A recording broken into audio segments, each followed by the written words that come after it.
لیکن انہوں نے اپنے اپنے کردار آپس میں تقسیم کیے ہوئے ہیں. ایک گڈ کیریکٹر ہے, ایک بیڈ کاپ ہے. اکٹھے بیٹھ کے صدر پاکستان کے نیچے جن نہروں کے بارے میں فیصلہ کیا گیا اور ایک دوسرے کو مبارکبادیں دی گئیں, اب پنجاب کے لوگوں کو علیحدہ بیوقوف بنا رہے ہیں اور سندھ کے لوگوں کو علیحدہ بیوقوف بنا رہے ہیں, یا خود دونوں بیوقوف بن رہے ہیں لوگوں کو بیوقوف سمجھ کے. اس لیے اگر سندھ گورنمنٹ واقعی وہاں اصلی تحریک جو چل رہی ہے وہ نیشنلسٹ پارٹیاں چلا رہی ہیں, جی ڈی اے چلا رہی ہے, اور پاکستان تحریک انصاف انڈیپینڈنٹلی سندھ میں تحریک چلا رہی ہے, اگر واقعی وہاں کی گورنمنٹ اور پیپلز پارٹی سیریس ہیں لوگوں کو یہ بتانے کے لیے کہ یہ وہ ڈرامے بازی پہلے کی طرح نہیں کر رہے, تو وہ فیڈرل گورنمنٹ سے فوری طور پہ استعفیٰ دے دیں.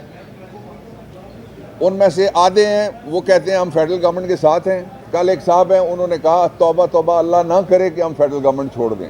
جن جن کے مفادات ہیں آپ دیکھیں وہ کتنے گہرے ڈوب کے حکومت کی خدمت کر رہے ہیں. تو اس لیے یہ ایک سیریس مسئلہ ہے نہروں والا. اس کے لیے کونسل آف کامن انٹرسٹ کا اجلاس فوری طور پہ بلایا جائے, اور دوسرا اس کو جو پارلیمنٹ کا جوائنٹ سیشن ہے وہ اس مسئلے کا حل ہو سکتا ہے, اور کوئی زور زبردستی اور اپنی مرضی چلانے کی کوشش نہ کرے. ایک پہلو اس کا دوسرا پہلو یہ ہے کہ پاکستان کے اندر جو لوگ آئے تھے امریکہ سے ان کے بارے میں کہا گیا کہ وہ تو امریکن جو تھے وہ نام ہی نہیں جانتے عمران خان کا. تو آج آپ پڑھ چکے ہیں, بتانے کی ضرورت نہیں ہے کہ جو ریپ آیا ہے اس نے واپس جاتے ہی اس نے کہا میں لوگوں سے ملا ہوں اور میری پالیسی ہے ریلیز عمران خان, کہ عمران خان کو فوری طور پہ رہا کیا جائے. تو یہ ثابت کرتا ہے کہ جو کچھ بتایا جاتا ہے پاکستان کے لوگوں کو اشتہاروں کے ذریعے سے یا اشتہاری لوگوں کے ذریعے سے بتایا جاتا ہے. اشتہاری دو طرح کے ہوتے ہیں, آدھے کچے میں ہیں اور ان سے زیادہ پکے میں ہیں. تو یہ پکے والے بتاتے ہیں, اور ان میں سے ایک فراڈ جو کیا گیا وہ تھا جو ڈائسپرا کے نام کے اوپر بیرون ملک مقیم پاکستانیوں اپنے کارکن اور وہاں کے بڑے محترم اور لوگ ایسے جو رزق حلال تو کما رہے ہیں, محنت بھی کر رہے ہیں, وطن سے دور بھی ہیں, لیکن انویسٹمنٹ ان کے پاس نہیں ہے, وہ لوگ لائے گئے تھے. انویسٹمنٹ کے لیے 3 بنیادی ساری دنیا کے اندر ماڈلز ہیں. پہلا ماڈل یہ ہے کہ ملک کے اندر انڈسٹری چلے. ملک کے اندر انڈسٹری بند ہے, ملک کے اندر صحافت آزاد ہو, صحافت کے گلے پہ پیکا کا ٹیکا لگایا گیا ہے, ملک کے اندر سیاسی پارٹیاں آزاد ہوں. آپ نے دیکھا کہ ایک پارٹی آتی ہے وہ فیض آباد میں جلسہ کر کے گھر چلی جاتی ہے. ہمارا کوئی آدمی سڑک پہ ایک جھنڈا پکڑ کے پاکستان تحریک انصاف کا اس کو نکلنے کی اجازت نہیں ہے. اور وہ پارٹی وہ ہے جس کی کبھی بھی کوئی پریزنس نہیں رہی چاروں صوبائی اسمبلیوں یا مرکز کے اندر, تھوڑا تھوڑا حصہ بقدر جسہ. جس طرح پہلے ایک بنا تھا آپ کو یاد ہے ایم ایم اے, جس کو ملا ملٹری الائنس لوگ کہا کرتے تھے. تو مجھے تو لگتا ہے, میں پہلے بھی کہہ رہا تھا کہ مولانا فضل الرحمان صاحب ہر کسی کو حلوہ پیش کرتے ہیں, وہ دیگ سمیت گئے ہیں کل, اور انہوں نے ایک اور نیا ملا ملٹری الائنس بنانے کے لیے ایک نئی ایم ایم اے تشکیل دینے کے لیے انہوں نے کوشش کی ہے تاکہ لوگوں کی توجہ اصل مسائل سے ہٹائی جا سکے. ایک یہ ہے کہ ملک کے اندر امن و امان پچھلے تقریباً 10 سال میں 2009-10 کے بعد پہلی دفعہ امن و امان اتنا خراب ہے, کسی جگہ پہ کوئی ریٹ گورنمنٹ کی نہیں ہے. اور دوسرا یہ ہے کہ کسی جگہ پہ بھی کوئی کسانوں کے ساتھ اظہار ہمدردی, گورنمنٹ آف پنجاب نے ایک فراڈ کیا ہے کہ جی ہم کسانوں کو قرض دے رہے ہیں, فصل تو تیار ہو چکی ہے, گندم تو کٹ چکی ہے, کس بات کا قرض دے رہے ہیں؟ وہ یہ گندم سستی خریدنا چاہتے ہیں. لوگوں کو میں یہ وارن کرتا ہوں کسانوں کو, آپ کو سود میں پھنسا دیا جائے گا. آپ جائیں گے جب واپس تو جو آپ کی گندم رکھی ہوگی وہ قرض کے سود میں چلی جائے گی, اور قرض آپ کی نسلیں اتارتی رہیں گی. یہ پاکستان میں دانستہ کوشش ہے پچھلے 3 سال سے 3.5 سال سے ہو رہی ہے کہ ہماری اچھی اور صحت مند گندم وہ باہر بھیجی جاتی ہے, اور اس کی جگہ بیمار گندم, یوکرین سے گندم جو آئی اس کے اوپر جو سرکاری رپورٹ میں لکھا ہوا تھا کہ اس کے اندر بارود کی بو ہے. صرف وہ سمجھتے ہیں کہ پولیس کی ٹیئر گیس اور شیلنگ کے ذریعے سے بو کافی نہیں ہے, اس لیے گندم بھی ویسے کھلاتے ہیں. کسی نے کھائی نہیں وہ گندم. تو اس دفعہ پھر وہی کوشش ہو رہی ہے. Mark my words, time note کر لیں, یہ پھر وہی کریں گے, اس لیے کہ یہ آئے ہیں پاکستان کا خزانہ خالی کر کے بیرون ملک اپنے خزانے بھرنے کے لیے. اور جو فگرز دیتے ہیں, پہلے اسحاق ڈار جب وزیر خزانہ تھے تو انہوں نے عالمی شہرت حاصل کی غلط فگرز دے کے. اب اورنگزیب صاحب آئے ہیں, یہ عالمگیر شہرت حاصل کریں گے, اور عالمگیر ہونے والے ہیں یہ بھی تقریباً, کہ ہم نے ساری دنیا سے ڈالر پاکستان کے اندر آ رہے ہیں. وہ جو ڈالر IMF نے بھی دیے ہیں, اب یہ بھی خوشخبری قوم کے لیے سناتے ہیں مبارکباد دے کے کہ IMF راضی ہو گیا ہے ہمارے ساتھ بیٹھ کے, وہ ہمارا بجٹ بنائے گا.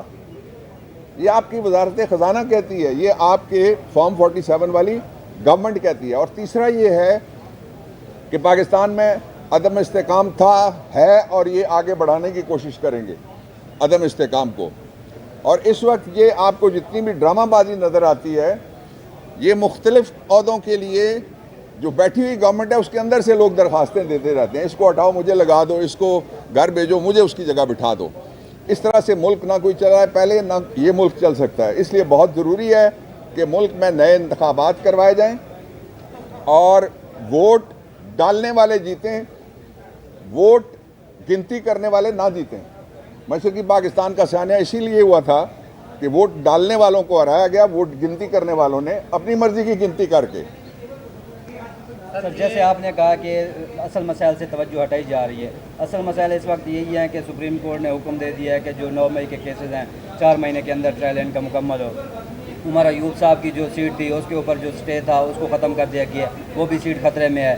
تو PTI کی جو انٹرا پارٹی الیکشن, وہ الیکشن کمیشن میں وہ بھی, تو سپیس ابھی PTI کو مل رہی ہے یا اب وہ دیکھ رہے ہیں ختم ہو رہی ہے؟ یہ اصل مسائل ہیں. میں آپ نے جو مرکب پیش کیا ہے سوالات کا, اس پہ میں ایک ایک کر کے. پہلا یہ ہے کہ عمر ایوب کے حلقے کے بارے میں الیکشن کمیشن نے جو کارروائی جاری رکھی ہوئی تھی اس کا سٹے اسلام آباد ہائی کورٹ نے خارج کر دیا ہے.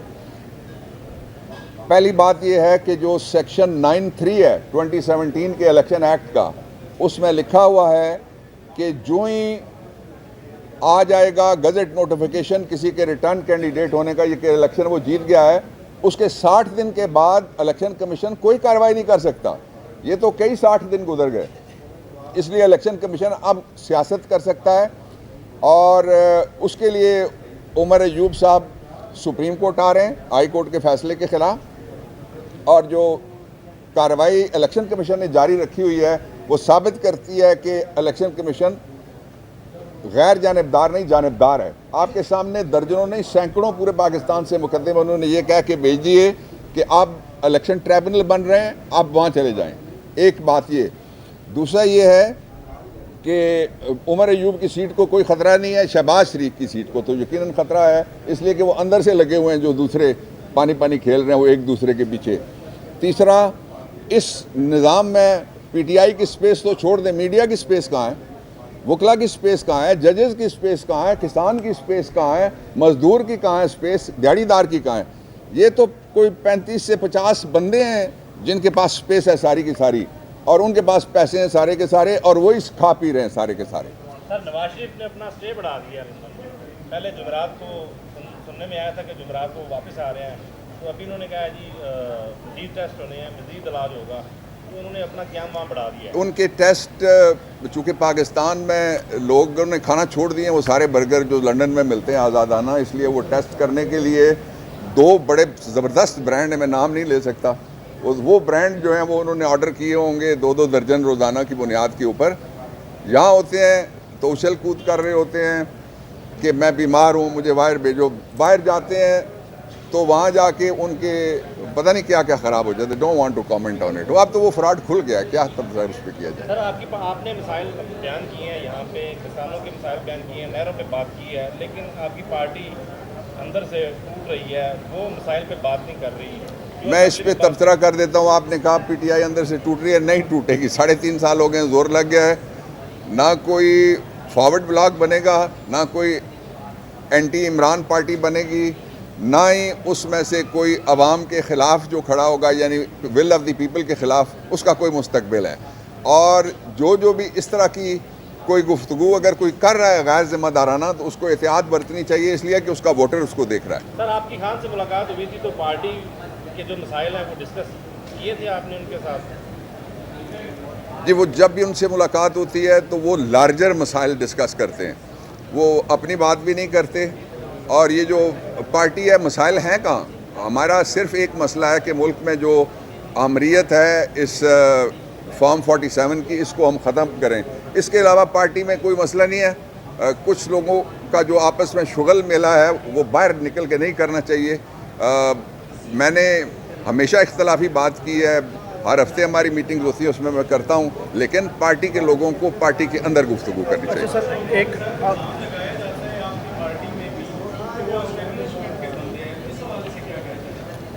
اسٹیبلشمنٹ کون سی؟ نام لو نا، میں بتاتا ہوں